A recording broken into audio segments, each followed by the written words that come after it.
Bom dia, pessoal. Vamos lá, vamos ver a parte de dilatação de líquidos agora. Então, qual é a ideia? Você tem um líquido confinado aqui no recipiente, você vai aquecer, ele vai dilatar, né, e vai extravasar. Então vai cair aqui uma parte, você vai recolher, né, e a princípio você pensa que isso aqui é a dilatação.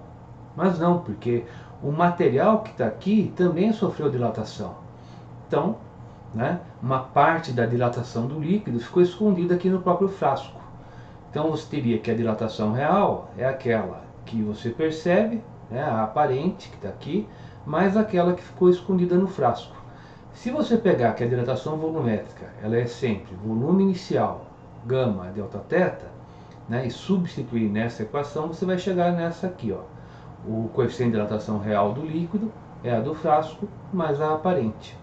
Então, esse aí que é a principal equação que você tem para estar estudando essa parte, tá? Tem que saber que a dilatação é sempre volume inicial, gama, delta teta, mas para relacionar, né, a dilatação, o coeficiente de dilatação real do líquido com a do frasco ou aparente é essa equaçãozinha aqui, tá bom? Basicamente isso. Bem, próximo ponto que a gente tem é o comportamento anômalo da água. O que acontece? A maioria dos materiais, quando você aquece, né, ele tem uma dilatação. A água, no intervalo de temperatura de 0 a 4 graus Celsius, quando você aquece, ela tem uma contração, né? Então isso faz com que esse ponto, né, de temperatura de 4 graus Celsius venha a ser aquele que a temperatura melhor, a densidade vai ser menor. Por quê? Porque, melhor, a densidade vai ser maior. Por quê? Porque aqui é a região de menor volume. Dá uma olhadinha aqui, ó. Onde o volume é menor, a densidade é maior. Então, se você pegar o gráfico, né, da densidade, a 4 graus Celsius você vai ter, né, a maior densidade da água, né? E normalmente a gente coloca como 1 grama, né? Tá ok? A densidade da água a 4 graus Celsius, mas você tem aqui o gráfico vendo que é um pouquinho diferente, tá bom? Então, repare que quando você está aquecendo de 0 a 4, a água está se tornando mais densa, né? Bem, qual que é a implicação disso? Né? Tem uma implicação bastante interessante aqui, que é a seguinte: você tem o ambiente a 20 graus Celsius, né? O ambiente ele se resfria, né? E aí a água aqui está a 20 graus Celsius. Então isso vai provocar correntes de convecção. A água a 4 graus Celsius ela vai ser mais densa, então ela vai para o fundo. A água a 20 graus Celsius é menos densa, ela sobe, né? E isso promove o resfriamento do líquido rapidamente. Então a água do lago vai continuar aqui, né, sendo resfriada até atingir o equilíbrio de 4 graus Celsius. Tá? Bem, nessa situação cessa a corrente de convecção, porque agora não tem mais diferença de temperatura, né? A partir daí, a temperatura do ambiente pode cair, começa a formar gelo na sua superfície, mas o fundo ficou preservado, né, a 4 graus Celsius, porque o processo agora de propagação do calor ele passa a ser mais lenta, porque vai ser só por condução, não tem convecção, né? E a vida está preservada aqui no lago, porque não solidificou, né?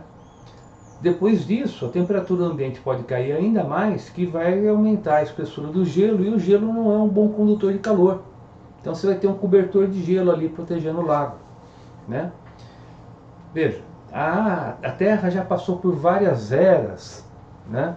E numa delas, há 660 milhões de anos atrás, e isso é antes dos dinossauros, parece que a Terra toda ficou congelada, né? Na verdade, a sua superfície, né? Porque você vai ver que no fundo dos lagos e mares ainda você tinha água na fase líquida, né? Então isso foi muito importante para a preservação da vida, porque se toda ela solidificasse, possivelmente você não ia ter a vida como a gente conhece hoje, tá bom?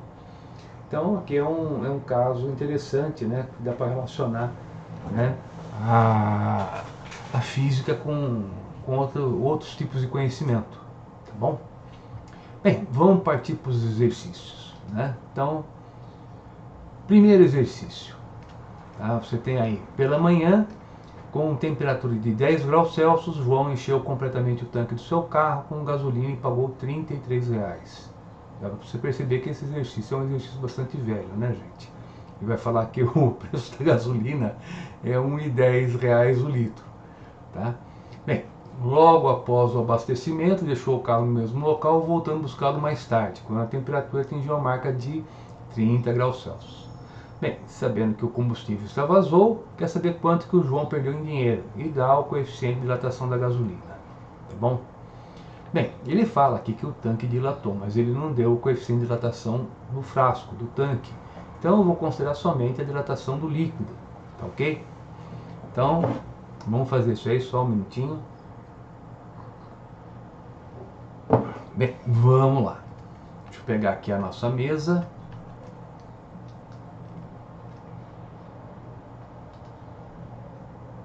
Pronto. Agora vamos ver se eu consigo escrever direito nisso aqui, que eu ainda estou aprendendo, né? Então vamos lá. Eu tenho aqui que a gasolina custou R$1,10. E isso equivale a 1 litro. Tá? O João, ele gastou R$33. E isso dá um volume V. Né? Então, esse volume é um volume de 30 litros. Só fazer a regra de 3. Tá? Aí você tem que a variação volumétrica, ela é o V0 gama delta teta. Tá? Então, essa variação volumétrica, tá? Ela vai ser igual... Opa, deixa eu melhorar um pouquinho.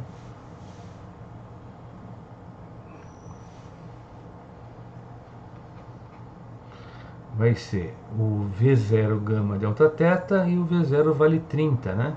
A gente acabou de achar. O gama ele deu é 1,1 vezes 10 a menos 3. E a variação de temperatura, a final é 30 e a inicial é 10. Né?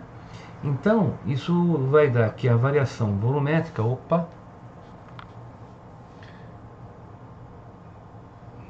A variação volumétrica vai ser igual a 0,66 litros, tá? É difícil escrever isso aqui porque a gente escreve num material que a gente não está vendo. Então tem que lembrar o que se escreveu antes. Bem, vamos voltar para o exercício. Então achei qual foi a variação do volume, né? Que na verdade que extravasou, isso aí caiu, né? O tanque também tem um ladrão. Então você vai ter que 1 litro corresponde, né, a R$1,10, tá bom? Então o 0,66 litros corresponde a quanto? X. Então isso aí vai dar o quê? Que esse X é igual a 0,73 reais.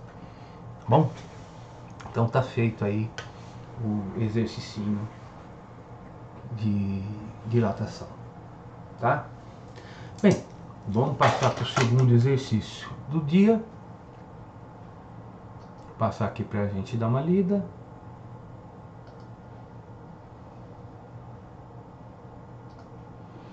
Então, temos aqui o seguinte. Largamente difundida a ideia de que é possível a elevação do nível dos oceanos, que ela ocorreria devido ao derretimento de grandes geleiras, né, como consequência do aquecimento global. Bem, qual que é a ideia? Aquela geleira que está sobre o continente, quando derrete, vai, né, para o mar e aí isso aí vai acabar elevando o nível dos oceanos. Aquela geleira que estaria no próprio oceano, quando derrete, não muda o nível. Tá? Bem, aí ele vai falar para você o seguinte, ó, ele vai propor uma experiência de colocar a água do mar num cilindro, né, temperatura de 20 e vai provocar uma variação de 4 graus Celsius. Tá? Nesse intervalo de temperatura, a água ela dilata quando você aumenta a temperatura. Então, você tem a variação de 4, tem o coeficiente de dilatação dele que é de 2 vezes 10 a menos 4, e ele quer saber qual vai ser a expansão que você vai ter no tanque, e ele fala, o tanque não vai ter expansão. Então é só para estudar o que aconteceria com o volume da água, esquecendo a dilatação do frasco, do tanque. Tá? Então vamos para a nossa mesa. Esse aqui, inclusive, eu acho que já vai ser mais difícil de eu fazer. Pedir paciência para vocês, porque o meu desenho aqui tá triste. Tá?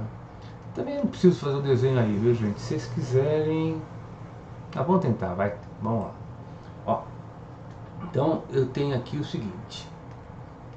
Isso. Bem, tem que desenhar um tanque para explicar para vocês. Esse que é o problema. Na hora de escrever até que é fácil. O problema é o desenho aqui que eu não sei fazer direito. Mas vamos lá. Eu tenho aqui a superfície. Faz de conta que isso é o tanque, né? Que coisa medonha, né? E tenho aqui um volume inicial e tem uma altura inicial, tá? Aqui é um cilindro, faz de conta que é um cilindro. Então aqui eu teria a base dele, né? Quando você varia a temperatura, né, o que vai acontecer? Ele vai ter aqui uma dilatação. Nossa Senhora. E isso aqui tem uma altura, né? Vamos colocar aqui, variou a altura. Então agora tem aqui um delta H, tá? Então vamos fazer agora o exercício. Então olha só, né? O que é esse volume aqui que aumentou, né? Essa dilatação.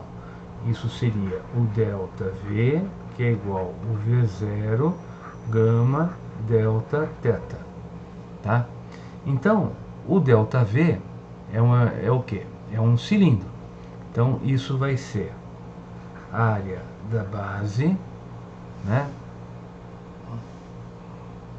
Área da base vezes a altura. A altura aqui é delta V, melhor, delta H. E isso é o volume inicial. O volume inicial é esse que tem em vermelho. Então isso é a área da base vezes a altura inicial, H0, vezes o gama vezes o delta θ. Tá bom?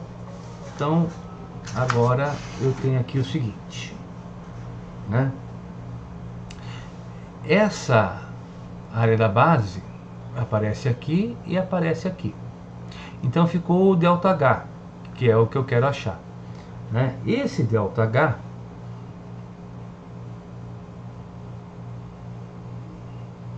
nossa senhora, não? Que letra horrível.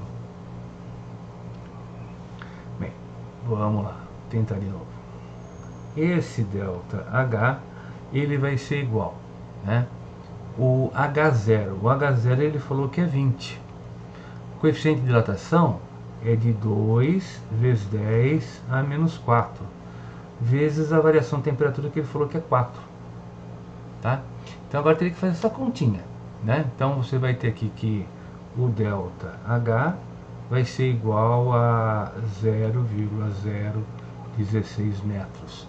Então quer dizer que o delta H é igual a 1,6 centímetros, tá?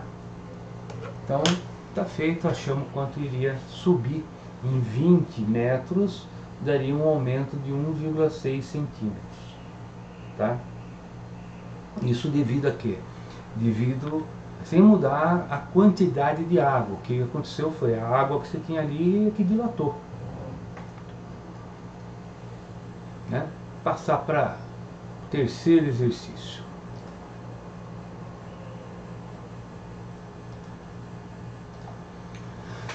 Quando introduzimos um termômetro de mercúrio em um recipiente contendo água a uma temperatura significativamente superior à temperatura inicial do termômetro, percebemos de imediato que ocorre uma diminuição da coluna de mercúrio antes do seu esperado aumento.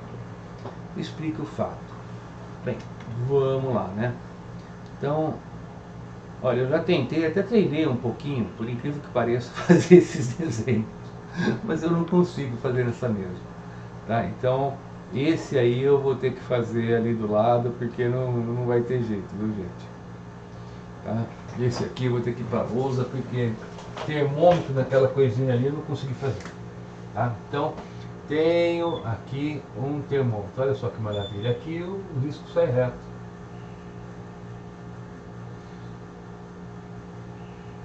E aqui você tem, né, um canal por onde passa o mercúrio. Então, isso aqui, ó, é mercúrio. Aqui você tem o termômetro que é vidro. Tá? Bem, quando você aquece, né, primeiro o calor vai passar por onde? Pelo vidro. Tá? Então esse vidro vai dilatar. Ele dilata antes do mercúrio, porque vai passar por ele primeiro. Né? Então desse jeito, o que acontece é, o vidro dilata primeiro que o mercúrio, então parece que o mercúrio ficou para trás. Né? E portanto, parece que houve uma contração do mercúrio. Não, não houve contração do mercúrio não. O que aconteceu foi o vidro que dilatou. Tá? Então você vê que é resolvido isso aí. Então escrever essa parte. Né? Você poderia colocar aqui a aparente contração do mercúrio, né? Ela acontece porque você tem a dilatação do vidro primeiro. Tá? Seria isso. Bem, vamos para o nosso quarto exercício. Bem, os postos de gasolina são normalmente abastecidos por um caminhão-tanque. Nessa ação cotidiana, muitas situações interessantes podem ser observadas. Um caminhão-tanque, cuja capacidade de 40 mil litros de gasolina, foi carregado completamente, num dia em que a temperatura ambiente era de 30 graus Celsius. No instante em que chegou a abastecer o posto de gasolina, a temperatura ambiente inicial no instante que chegou para abastecer o posto de gasolina, a temperatura ambiente era de 10. Então era 30, virou 10. Né? Aí ele dá o coeficiente de dilatação, né? E quer saber qual foi o espaço o volume de ar em litros que o motorista vai encontrar no tanque. Por quê? Você tinha a gasolina, estava 30, passou para 10, ela contraiu. Então sobra um espaço que vai ser ocupado por ar. Né? Então vamos fazer a continha disso. Né? Então vamos para a nossa mesa. Deixa eu limpar essa coisa feia. E aí então eu tenho aqui o seguinte. Deixa eu escolher aqui a cor. Então você vai ter, olha, a variação volumétrica, ela é o V0, gama, delta, teta. Tá?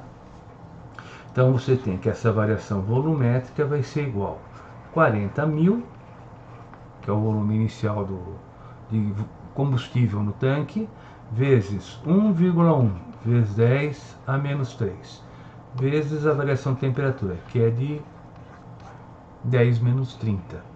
Né? Então a variação volumétrica vai ser de menos 880 litros. Então ele vai encontrar 880 litros de ar ali, né? Porque isso foi o volume da gasolina que diminuiu.